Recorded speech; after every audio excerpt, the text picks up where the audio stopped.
तो hello friend, आपका एक नए वीडियो में स्वागत करता हूं। तो भाई जैसा कि आप लोगों को अच्छे तरीके से पता है कि भाई ऋतिक रोशन की अब अलग अलग फिल्मों की अपडेट्स आना शुरू हो जाएगा। क्यों?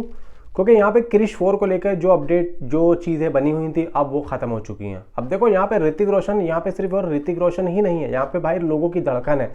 और ऋतिक रोशन ये नाम सिर्फ ऋतिक नहीं है भाई, ये एक ब्रांड है और इस ब्रांड को दोबारा से जागरूक होना पड़ेगा। होगा कैसे बताता हूँ, वीडियो को लाइक करो, चैनल को सब्सक्राइब करो। देखो यहाँ पे अब ऋतिक रोशन को ना अलग अलग तरीके से अलग अलग प्रोडक्शन हाउसेज में बात करनी पड़ेगी, जैसा कि वो कर रहे हैं। और जैसे कि हमने लास्ट न्यूज़ में ये भी सुना था कि भाई ऋतिक रोशन अब नए नए स्क्रिप्ट पे ध्यान भी दे रहे हैं, तो मे बी यहाँ पे वो चीज़ें सामने आ चुकी हैं और एक बहुत ही अच्छी स्क्रिप्ट बहुत ही अच्छे डायरेक्टर के साथ में यहाँ पे सामने आ रहा है। और ये एक सीक्वल नहीं है, ये एक सीक्वल नहीं है, एक स्पिरिचुअली सीक्वल है। बताता हूँ यहाँ पे है क्या।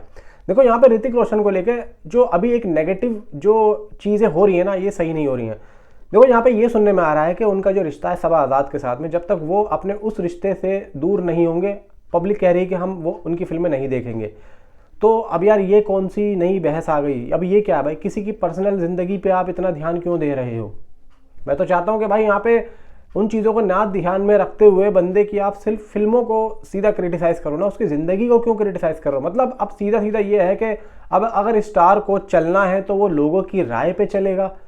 अगर एक स्टार को जीना है, कमाना है, तो लोग कह रहे हैं कि भाई हम तेरी फिल्में जब देखेंगे जब तू हमारे तरीके से अपनी ज़िंदगी में बदलाव लाएगा। मतलब अगर ये लगता है कि अगर उनकी बीवी भी होती है और पब्लिक कहती है कि भाई तेरी बीवी हमें पसंद नहीं आ रही है, तो पब्लिक कह रही है कि तू उसको छोड़ दे तब हम तेरी फिल्में देखेंगे। और ऋतिक रोशन अगर ऐसा करते हैं तो मुझे लगता है कि भाई ये सही नहीं होगा, क्योंकि अब दिशाएं बहुत ही ज़्यादा गलत हो गई है। देखो ये मेरा मानना है, बाकी यहाँ पे क्या करना है क्या नहीं करना है वो ऋतिक रोशन जाने और भाई यहाँ पे उनके फादर जाने।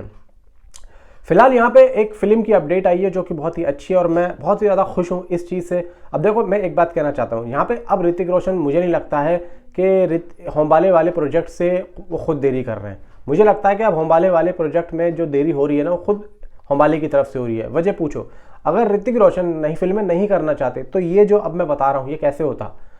तो भाई सीधी सी बात है, अगर ऋतिक रोशन काम करना चाह रहे हैं तो कहीं ना कहीं भाई वो तो अब निकले, अब होगा काम। अगर यहाँ पे ऋतिक रोशन नहीं चाहते तो मुझे लगता है वो ये भी नहीं करते, तो यानी कि हो रहा है। तो मुझे लगता है कि हो सकता है कि ये आने से पहले ऋतिक ने होमबाले में बात की हो, अब होमबाले की वजह से देरी हो रही है। भाई हो सकता है कि होमबाले वाला प्रोजेक्ट जो है वो आ ही नहीं रहा हो, क्योंकि उसके बाद में कुछ अपडेट ही नहीं आया है।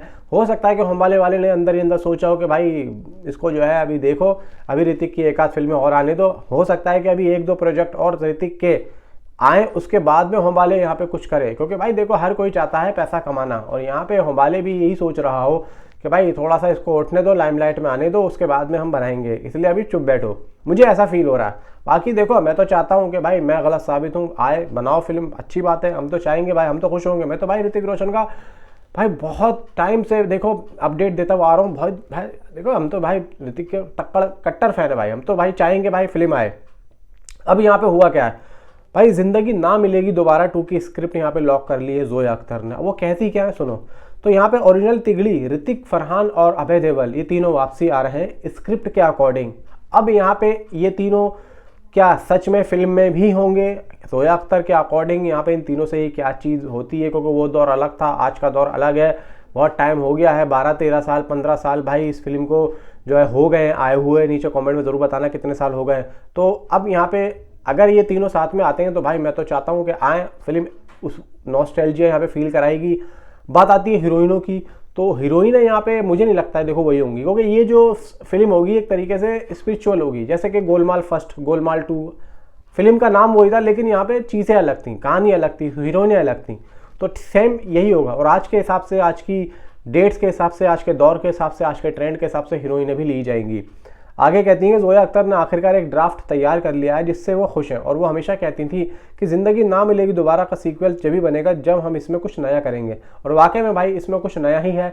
ये उस फिल्म से आगे का भाग नहीं है, ये कुछ नई स्टोरी है। जैसे वो एक फ्रेश स्टोरी थी, ऐसे ही ये भी एक फ्रेश स्टोरी है जो कि बिल्कुल अलग और विपरीत है। और यहाँ पे फिल्म उन 3 पुरुषों की ज़िंदगी में हुए बदलावों को दिखाती है। मतलब इन तीनों के बदलावों को यहाँ पे पेश किया जाएगा कि ये इनकी ज़िंदगी ना मिलेगी दोबारा। मतलब ना मिलेगी दोबारा, ज़िंदगी मिलेगी नहीं दोबारा, लेकिन अब इन तीनों की ज़िंदगी में क्या बदलाव आएगा वो यहाँ पे हमें ज़ोया अख्तर दिखाने वाली हैं। और लगभग अगर मैं गलत नहीं हूँ तो अगर यहाँ पे ज़ोया अख्तर जिस स्पीड से चल रही हैं, लगता तो यही है कि भाई 2027 में ये फिल्म आ सकती है, अगर इस साल इस फिल्म की शूटिंग ख़त्म होती है तो। वरना देखो अभय देओल और भाई यहाँ पे ऋतिक रोशन और यहाँ पे भाई कहा जाए कि फरहान अख्तर, मुझे लगता है कि भाई ये तीनों ही इस टाइम पे कोई और प्रोजेक्ट नहीं कर रहे हैं। अच्छी बात है भाई, नहीं कर रहे हैं तो इसी साल में शुरू कर दो, अगले साल में रिलीज़ कर दो। आपकी राय क्या है, ये फिल्म आनी चाहिए या नहीं आनी चाहिए? मिलता हूँ आपसे अगली किसी वीडियो में। Thanks for watching.